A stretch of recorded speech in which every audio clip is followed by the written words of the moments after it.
అదే RTV app వార్తల్ని క్షణాల్లో చదివే అవకాశం ఉంటుంది. ఒక న్యూస్ పేపర్, ఒక టెలివిజన్ ఛానల్ మీ చేతుల్లో ఎప్పుడూ ఉంటాయి. అధికారులను కలవడానికి ఎంతోమంది వివిధ ప్రాంతాల నుంచి వస్తూనే ఉంటారు. ప్రజావాణిలో దరఖాస్తు చేసుకొని తమ సమస్య పరిష్కరించుకోవాలని చెప్పి తమ పిల్లలతో కలిసి ఒక గృహిణి వచ్చింది. అసలు ఏంటి ప్రాబ్లము, మీరు ఎందుకు వచ్చారమ్మా, మీరు ఎందుకు ఆవేదనతో ఉన్నటువంటి పరిస్థితి గమనిస్తున్నా, మీరు ఎక్కడి నుంచి వచ్చారు, మీ పేరేంటి, మీ డీటెయిల్స్ ఏంటి, అసలు ఎందుకు వచ్చారు? కరీంనగర్ అపోలో రీచ్ దగ్గర ఉంటానండి. నేను హాస్పిటల్లో పనిచేస్తాను. నేను 2000 పేరేంటమ్మా? నా పేరు రమ్యశ్రీ. నేను 2012లో లవ్ మ్యారేజ్ చేసుకున్న తర్వాత పెద్దలు ఒప్పుకోలేదు. మా అత్తమ్మ ఒక్కతే నిలబడి మా ఇద్దరు పెళ్ళి ఘనంగా చేసింది. తర్వాత నెక్స్ట్ ఏమన్నది అని అంటే, మీరు కలిసి ఉండండి, మీరే జాబ్ చేసుకోండి అంటే, నా భర్త చేయలేదు సార్. సరే, నా భర్త చేస్తలేడు, నేను ఉంటే ఇల్లు ఎట్లా గడుస్తుంది అని చేసిన. భర్త పేరేంటి, ఏం చేసేవాడు?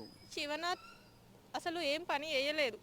చేసిన 3 రోజులు 4 రోజులు పోయేటోడు. తాగుతున్నామని కొట్టిన రోజులు ఉన్నాయి. అత్తమ్మ కొడతాడు అని అంటే వాడిని ఏమనకు, వాడేమన్నా అంటే కొడతాడు, అట్లనే ఉండు, వాని ఇష్టం పడు, తాగని ఏమన్నా చేసుకొని అని అనేది. పెళ్లి చేసుకున్న 3 నెలలకు షుగర్ వచ్చింది సార్. కాలేయ సమస్యలు వచ్చిన తర్వాత అత్తమ్మ ఇట్లా ఉన్నది అని మా అమ్మ వాళ్ళు అడిగితే, నేను పైసలు పెట్టేతందుకున్నా, మీరు చూసుకునే తందుకున్నారు, అట్లనే ఉండండి, హాస్పిటల్కు ఏమైనా. నా పెళ్ళై 9 సంవత్సరాలల్లా 10-20 సార్లు హాస్పిటల్ అడ్మిట్ చేసిన రోజులే ఉన్నాయి సార్. ఒక్క రోజు కూడా వచ్చి నైట్ స్టే చేసింది లేదు. ఈమె పుట్టినాక నేను హాస్పిటల్ నుంచి డిశ్చార్జ్ అయ్యి వచ్చిన సార్.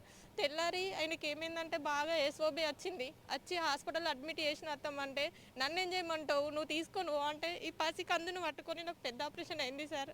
హాస్పిటల్లో అడ్మిట్ చేసిన తర్వాత తెల్లారి వచ్చేసరికి మంచిగానే ఉన్నాడు కదా, నన్ను ఎందుకు అంత టెన్షన్ పెట్టినావు, నాకు షుగర్ ఎక్కువ అవుతుంది, అది ఎక్కువ అవుతుంది అనేది సార్. ఒక్కరోజు కూడా బాధ్యత పరంగా లేదు. నా పిల్లల్ని నన్ను ఎట్లా అంటే ఉన్నారా అంటే ఉన్నారు. కొడుకు మాత్రం నెలకు 15,000 20,000 ఇచ్చేది సార్. ఒక్కరోజు కూడా నువ్వు ఆ పైసలు ఏం చేస్తున్నావని అడగలేదు. మీ అత్తమ్మకి ఎంతమంది కొడుకులు, మామయ్య కూడా ఉన్నారా? అత్తమ్మ ఏం చేస్తారు పని? అత్తమ్మ ఇప్పుడు ప్రస్తుతం BC social welfare assistant district officer sir. మా మామయ్య లైన్ మెన్ ఉన్నప్పుడు చనిపోయినరు. ఎట్లా అనంటే నేను నా కోడల్ని అంతే సార్. అంతకు తప్పించి మా పెద్దత్తమ్మ అంటే మా అత్తమ్మ వాళ్ళ అక్క పిల్లలు ఒక వారం రాకుంటే ఎందుకు పంపిస్తలేవు లహరి, పిల్లల్ని పంపిస్తలేవు అని అడిగేది. కానీ నా భర్త చనిపోయి ఇప్పటికి 2 సంవత్సరాలు అవుతుంది. ఒక్కరోజు కూడా మేము వాళ్ళ ఇంట్లో నిద్ర చేసింది లేదు, బుక్కెడు అన్నం తిన్నది లేదు. బాధపడకండి. మీరు ఇక్కడ ప్రజావాణిలో దరఖాస్తు ఎందుకు చేసుకోవడానికి వచ్చారు? మీరు ఏంటి అసలు ఇప్పుడు ఉన్న సమస్య? పిల్లలకు న్యాయం జరుగుతుందని వచ్చిన సార్. నేను ఫస్ట్ మా పెద్ద మనుషుల దగ్గరికి వెళ్ళిన, మా పెద్ద మామ దగ్గరికి, మా పెద్ద మనుషుల దగ్గరికి వెళ్తే మా అత్తమ్మకు భయపడి, ఎవరు అంటే ఆమె వస్తుందా పిలిస్తే రాదు, నీకు న్యాయం జరగాలంటే నీ ఇష్టం, లాయర్ని పెట్టుకో అంటే నాకు లాయర్ని పెట్టుకునే స్తోమత లేదు సార్. నేను 15,000కు జాబ్ చేసుకుంటున్నా, ఇల్లు కిరాయి నాకు 7,000 సార్. మా అత్తమ్మ ఏమన్నది అంటే, నేను వస్తా, నేను ఉంటా నీతోని అని, నేను ఆమె పెట్టిన ఇంట్లోనే ఉంటున్నా సార్. నా భర్త చనిపోయిన తర్వాత సొంత ఇల్లు నుంచి 6 నెలలు ఇల్లు కాల్ చేయాలి, సామాను కొంచెం తీసుకుపోతే అత్తమ్మ అంటే, లేదు నేను ఇల్లు శుద్ధి చేస్తానన్నది సార్. పోయిన నెలకే ఇంటి వెనుక వాళ్ళకి 1,30,00,000కి ఇల్లు అమ్మింది సార్. దాంట్లో రూపాయి కూడా నాకు తెలియదు. అత్తమ్మ ఇల్లు అమ్మిందట అని ఫోన్ చేస్తే, నాకు కొడుకుంటే నేను అసలు ఇల్లే అమ్మేదాన్ని కాదు. దీనికి కారణం మా బావ సార్. మా బావకు మా అత్తమ్మకు ఆ ఉద్దేశం లేకున్నా కూడా, మా బావ అక్కడ ఇల్లు ఉండద్దు, నేను ఇల్లు కాల్ చేయంటే, ఇల్లు ఎందుకు కాల్ చేయవని ఇంట్లో నుంచి కాల్ చేయాల్సిందే అని మా బావ వెనుకుండి మా అత్తమ్మని నడిపించిండు సార్. ఇల్లు అమ్మిన తర్వాత అత్తమ్మ ఇల్లు అమ్మిందట అంటే, అమ్మినా నీకు రెంట్ పంపిస్తున్నా కదా, నేను చూసుకుంటా కదా, నువ్వు నాకు ఎదురు సమాధానం చెప్తే నేను పిల్లలను చూసుకోను, నిన్ను చూసుకోను అన్నది సార్. 2 నెలలు రెంట్ పంపింది సార్. పిల్లలను చదివిపిస్తా అన్నది. 3వ నెల నుంచి నెంబర్ బ్లాక్ లిస్ట్ సార్. ఇప్పుడు కూడా నా నెంబర్ బ్లాక్ లిస్ట్లోనే ఉంటాయి సార్. మా అత్తమ్మ ఇప్పుడు ప్రస్తుతం కరీంనగర్లోనే చేస్తున్నారు సార్. సంపూర్ణ సార్. మా పాప జనవరిలో మెచ్యూర్ అయింది సార్. ఆమెకు ఫోన్ చేస్తే ఫోన్ కలవలేదు. వాళ్ళ అక్క వాళ్ళకి చేసిన, వాళ్ళ చెల్లెళ్ళకి చేసిన, ఆమె తరపున నుంచి ఆమె 3వ రోజు వచ్చి నేను ఫంక్షన్ చేద్దామని అనుకుంటానంటే, పాతయన్నీ మర్చిపోయినా సార్. ఫంక్షన్ చేస్తా అని అంటుంది. మా అత్తమ్మ ఇప్పటికైనా మారుతుంది, ఆమెకు బిడ్డలు లేరు సార్, నన్ను బిడ్డగా చూసుకుంటానన్నది. కొన్ని రోజులు అట్లనే ఉన్నానంటే చేసిన. నా భర్త ఒక్క రోజు కూడా ఇది పోయి నేను కొనుక్కుంటా, నా పిల్లలను చదివించింది లేదు సార్. నేను కష్టపడి నా పిల్లలను చదివించుకుంటానా, కనీసం నా లైఫ్ వేస్ట్ అయింది సార్. నా పిల్లల లైఫ్ అన్న మంచిగా ఉండాలని నేను ఇక్కడ దాకా మేడం దగ్గరికి వస్తే నాకు న్యాయం జరుగుతుందని వచ్చిన సార్. సో మీరు ఏమవుతారమ్మా? మీరు ఏమవుతారు ఏంటి అసలు ప్రాబ్లం ఏంటి? వీళ్ళకి ఇంటర్ క్యాస్ట్ మ్యారేజ్ అంటే కులాంతర వివాహం చేసుకున్నాక ఎన్ని రోజులు బాగున్నారు? అసలు వివాహం అయ్యేటప్పుడు మంచిగానే ఉన్నాయా, గొడవలు అయినాయా? అయిన తర్వాత మీ అల్లుడు కదా, అల్లుడు చనిపోయిన తర్వాత ఏం జరిగింది అసలు బ్రీఫ్గా చెప్పండి. సార్ ఇప్పుడు మా బిడ్డ ఇక్కడ ట్రైనింగ్ అని వచ్చింది సార్.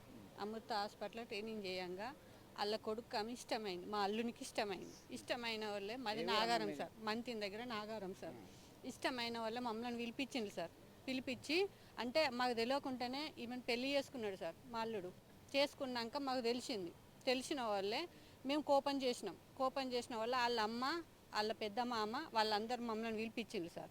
పిలిపించి మీరు పెళ్ళి చేయాలి అని అంటే మా దగ్గర స్తోమత లేదు సార్, మీ స్థాయికి మేము దూగం, మేము చెయ్యమని చెప్పినాం సార్. చెయ్యము అని అంటే మేమందరం గవర్నమెంట్ ఎంప్లాయీలం, మా పరువు పోతుంది, మా కొడుకు ఏమన్నా ఇది చేసుకుంటాడు, మేము మేము కొడుకుని పెంచుకున్నాం అన్నది సార్.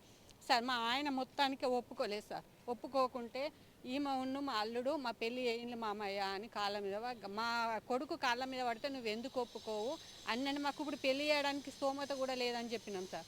అన్నీ నేనే చూసుకుంటా, నేనే చేసుకుంటాను సార్. మా పిల్లలకు బట్టలు కొన్నది, మాకు కొన్నది. ఆమె అన్యాయం అంటే ఇప్పుడు ఆమె అన్యాయం చేసింది సార్. సంపూర్ణత ఆమె నా బిడ్డను కూడా కన్న బిడ్డ లెక్కనే చూసుకునేది సార్. ఆమె చూసుకోలేదని నేను అంటలేను సార్. ఇప్పుడు ఎందుకు అట్లా అయింది అన్నది మాకు అర్థమవుతలేదు సార్. అన్న వాళ్ళే 3 నెలలకే సార్ మా అల్లునికి షుగర్ అని బయటపడ్డది సార్. పెళ్ళి చేసుకున్నది, అన్ని మంచిగానే చేసుకున్నది. 3 నెలలకు షుగర్ అని బయటపడ్డది సార్. 3 నెలలకు నా బిడ్డను బెల్ట్ పట్టి తాగచ్చి కొట్టిండు సార్. లైన్లో మమ్మల్ని పెట్టుకొని సార్ కొట్టినా కూడా మేము రాలేదు, ఆయన మీద కేసు పెట్టలే. అది పోయింది, అల్లుడు లేడు ఇప్పుడు కాబట్టి. ఇప్పుడు మీరు ఎందుకు వచ్చారు, మీకు ఏం కావాలి? మాకు సార్ మేము ఆమె నుంచి మేము ఏం ఆశిస్తలేము సార్. నా బిడ్డ బతుకు అన్యాయం అయింది. ఈ పిల్లలు మాత్రం అన్నమల్లోళ్ళ పిల్లలే కదా సార్, అలా కొడుకు పుట్టిన పిల్లలే కదా సార్. మరి వీళ్ళు రోడ్డు మీద పడితే ఆమె ఒక స్థాయిలో ఉన్నది, ఆమె పరువు పోదా సార్? వీళ్ళకన్నీ న్యాయం చేయాలి కదా సార్. ఇప్పుడు ఉన్న కొడుకును పట్టుకొని మీరు బతుకుతున్నావు, మరి వీళ్ళు నీ కొడుకు పుట్టిన వాళ్ళు కాదా సార్? నీకు ఒక ఆడపిల్ల ఉంటే తెలుసు కదా ఆడపిల్ల బతుకేందన్నది. నీకు ఆడపిల్లలు లేరు కాబట్టి నీకు ఆడపిల్ల తెలుస్తలేదు. మాకేం లేదు సార్, పిల్లలకి న్యాయం జరగాలి అంతే. దానికోసమే మేము తిరగని పాటలన్నీ తిరిగినాము. కానీ మేము సార్ ఇక్కడికి మేము రాలేదు సార్. మేము ఇక్కడికి రాలేదు. మేము పెద్ద మనుషుల దగ్గరికి, వాళ్ళ దగ్గరికి, వీళ్ళ దగ్గర పిలిపించినా కానీ సార్ మా దగ్గర రూపాయి లేదు. మేము పెట్టే అంత స్తోమత లేదు. ఆమెకు భయపడే ఎవ్వరు మాట్లాడలేదు సార్. మేము ఏడికి పోయినా మా బతుకులు నాశనమే అయినాయి. ఇప్పుడు అన్న ఇక్కడికి వస్తే మాకు న్యాయం జరుగుతుంది అని వచ్చినాం సార్ మేము. చూశారు కదా, ఒక ప్రభుత్వ హోదాలో ఉండి వీరిని పట్టించుకోవట్లేదు. ఇప్పటికైనా తమకు న్యాయం చేయాలి, కొడుకు ఎట్లాగూ లేడు, కనీసం పిల్లలకైనా న్యాయం చేయాల్సినటువంటి అవసరం ఉంది అని ఆవేదన వ్యక్తం చేస్తున్నటువంటి పరిస్థితి వారి మాటల్లోనే విన్నాం. సో వీరికి ఇది ఇక్కడ ఉన్నటువంటి పరిస్థితి. వారి అధికారులకైతే ఫిర్యాదు చేయడం జరిగింది, వినతి పత్రాలు ఇవ్వడం జరిగింది. ఏం జరుగుతుందో ఒకసారి చూద్దామంటే వాళ్ళంతా వాళ్ళ మాటల్లోనే ఆవేదనను విన్నాము. ఇప్పటికైనా వారికి న్యాయం చేయాలని చెప్పి మనము కోరుకుందాం. విడుదల సుమంత్తో కలిసి చంద్రశేఖర్, RTV, కరీంనగర్ నుండి. మరిన్ని వీడియోస్ కోసం ఛానల్ ని సబ్స్క్రైబ్ చేయండి. లేటెస్ట్ అప్డేట్స్ కోసం వాట్సాప్ ఛానల్ ని ఫాలో చేయండి. అండ్ లింక్ డిస్క్రిప్షన్ లో ఉంది.